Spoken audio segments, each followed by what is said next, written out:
1947 తర్వాత బ్రిటిష్ వాళ్ళు ఇక్కడి నుంచి వెళ్ళిపోయిన తర్వాత ఇదే నాగాల్యాండు, ఇదే మణిపూరు, ఇదే ఈశాన్య భారతదేశంగా చెప్పబడే రాష్ట్రాల్లో, సెవెన్ సిస్టర్స్గా చెప్పబడే రాష్ట్రాల్లో ఈ దేశ రాజ్యాంగాన్ని, ఈ దేశ పాలకులను మేము ఒప్పుకోము, వాళ్ళు మా ప్రధానమంత్రి కాదు, అది మా రాజ్యాంగం కాదు, ఇది ఈ న్యాయస్థానాలు మేము నమ్మము, ఈ న్యాయస్థానాలు మాకు మా మా న్యాయస్థానాలు కాదని చెప్తున్నటువంటి ఆ భూభాగంలో ఉన్న ప్రజల మీద కూడా ఆ ఉద్యమ సంస్థలు, పోరాట సంస్థలతోటి కూడా కాల్పుల విరమణ ఒప్పందం చేసుకున్నది భారత ప్రభుత్వం. 1950 నుంచి కూడా కాల్పుల విరమణ ఒప్పందాలు జరిగినాయి, సీజ్ ఫైర్ ఒప్పందాలు జరిగినాయి. ఇదేదో కొత్తగా కొంతమ కోరిక కోడినట్టు, దేశ చరిత్రలో లేదన్నట్టు, ప్రపంచ చరిత్రలో లేదన్నట్టు, అది రాజ్యాంగ పరిధిలో రాదన్నట్టు మాట్లాడుతూ ఉన్నారు కొంతమంది. అది ఈ దేశమే మా దేశం కాదు అన్న వాళ్ళతో కూడా కాల్పుల ఒప్పందాలు విరమణ ఒప్పందాలు చేసుకున్నారు. ఈ దేశం మాది, ఈ రాజ్యాంగం మాది, ఈ దేశ పౌరులం మేము, ఈ భరతమాత బిడ్డలం మేము, ఈ దేశ సంపదను కాపాడిన వాళ్ళం మేము అని అంటున్నటువంటి వాళ్ళ మీద యుద్ధం ప్రకటిస్తారు ఎవడన్నా? ఏ తల్లి అయినా తన బిడ్డలని ఇంత ఘోరంగా చిత్రహింసలు పెడుతుంటే మానవత్వం ఉన్న మనిషి అని చెప్పుకునేవాడు ఎవడైనా మాట్లాడకుండా ఉండగలుగుతాడా? ఒకవేళ బిడ్డ తప్పే చేసింది అనుకుందాం, బిడ్డలు తప్పే చేసిందే అనుకుందాం, ఏం చేయాలా? తల్లి ఏం చేయాలా? భారత రాజ్యాంగం ఏం చేయాలా? భారత ప్రజాస్వామ్యం ఏం చేయాలా? భారత చట్టాలు ఏం చేయాలా? ఇదేనా? ఈ పద్ధతేనా ఎంచుకునేది? మేము ఈ దేశంలో భారత రాజ్యాంగం లేదు, ఈ దేశంలో ప్రజాస్వామ్యం లేదు, ఈ దేశంలో మేము భారత రాజ్యాంగం మీద ప్రమాణం చేయలేదు అని చెప్పిన తర్వాత ఏం చేసినా నడుస్తుంది. ఒకవైపు భారత రాజ్యాంగం మీద ప్రమాణం చేసి భారత ప్రజాస్వామ్య విలువలకు కట్టుబడి ఉంటామని చెప్తూ ప్రపంచంలో భారత రాజ్యాంగానికి ఉన్న గొప్ప కీర్తి ఘనంగా మాట్లాడుకుంటూ ఇదేం పనికిమాలిన పనులు? ఈయన మన దేశ కీర్తిని చాటేది? ఇదేనా డాక్టర్ బాబాసాహెబ్ అంబేద్కర్ గారు కోరుకున్నది? ఇదేనా భారత స్వాతంత్ర సమరయోధులు కోరుకున్నది? ఈ దేశం మాది, ఈ దేశ అభివృద్ధికి మేము మా జీవితాలైనా త్యాగం చేస్తామని మూలవాసులుగా ఉన్న ఈ ఆదివాసీలు ఇదేనా కోరుకున్నది?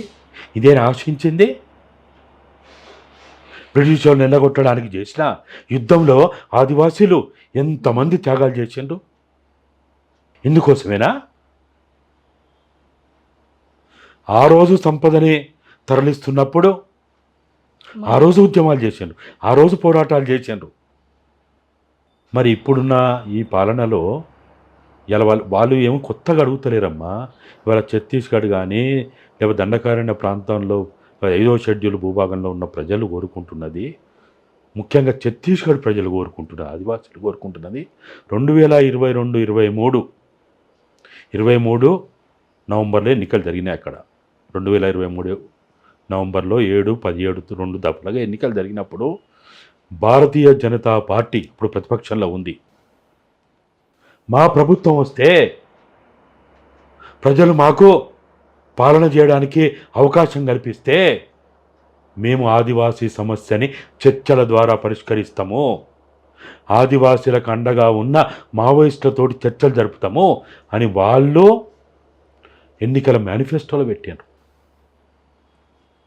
ఇదే అమిత్ షా గారు, ఇదే మోడీ గారు ఆ ఛత్తీస్గఢ్లో ఎన్నికల సభల్లో పాల్గొన్నప్పుడు వాళ్ళు ఉపన్యాసాలు ఇచ్చారు, ప్రజలకు హామీ ఇచ్చారు, ప్రకటనలు చేశారు.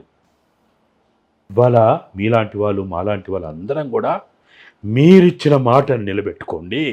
ఇవాళ ఆ మాటను నమ్మి ఎన్నికల మేనిఫెస్టోలో పెట్టిన మాట మీద వాళ్ళు ప్రజలు, ఆదివాసీలు విశ్వాసంతో, నమ్మకంతో, వాస్తవంగా చెప్పాలంటే బస్తర్ ఏదైతే ఉన్నదో రాష్ట్రం ఏర్పడేటప్పుడు బస్తర్ జిల్లాగా ఉన్న ఇది ఇప్పుడు 6 జిల్లాలైంది. నారాయణపూరు, దంతెవాడ, బీజాపూరు, కాంకేరు, సుక్మా, ఇట్లా ఇన్ని జిల్లాలుగా అయినటువంటి ఈ భూభాగంలో 12 నియోజకవర్గాలు ఉంటాయి, అసెంబ్లీ నియోజకవర్గాలు.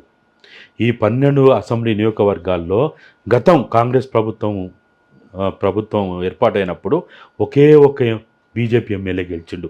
12 ఒక్కటే గెలిచిండు. 11 కాంగ్రెసే గెలిచింది. మొన్న వీళ్ళు మేము చర్చలు చేస్తామని వీళ్ళు మేనిఫెస్టోలు పెట్టి అందరూ ఇవాళ ఆ రాష్ట్ర ముఖ్యమంత్రి అయిన ఆదివాసీ బిడ్డ, నేను ఆదివాసీ బిడ్డని, నా మాట నమ్మండి అని చిలక పలుకులు వాళ్ళకి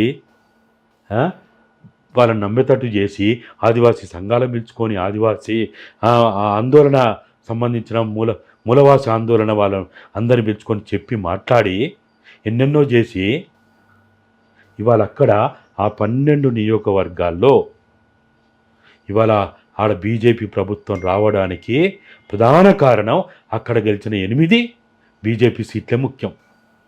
లేక అక్కడ కనుక ఆ 8 గెలవపోతే మళ్ళీ కాంగ్రెస్ ప్రభుత్వం వచ్చు, కాంగ్రెస్ ముఖ్యమంత్రి అవ్వు. ఆడ ఉన్నదే 90 సీట్లు. 90లో అక్కడ ఒకరు గోండవాన గణతంత్ర పార్టీ నుంచి గెలిచారు. వాళ్ళు ఎట్లా కాంగ్రెస్కి సపోర్ట్ ఉంటారు. ఇక 89లో కాంగ్రెస్కి 39 వచ్చింది. వాళ్ళు కనుక ఈ 8 మంది బీజేపీ వాళ్ళు గెలవకపోయి ఉంటే మళ్ళీ కాంగ్రెస్ ప్రభుత్వమే. అంటే మిమ్మల్ని నమ్మి మీ ప్రభుత్వం రావడానికి కారణమైనటువంటి ఆదివాసీలని, భారతమాత బిడ్డల్ని చంపడమేనా? ఇదేనా భారతదేశం కోరుకు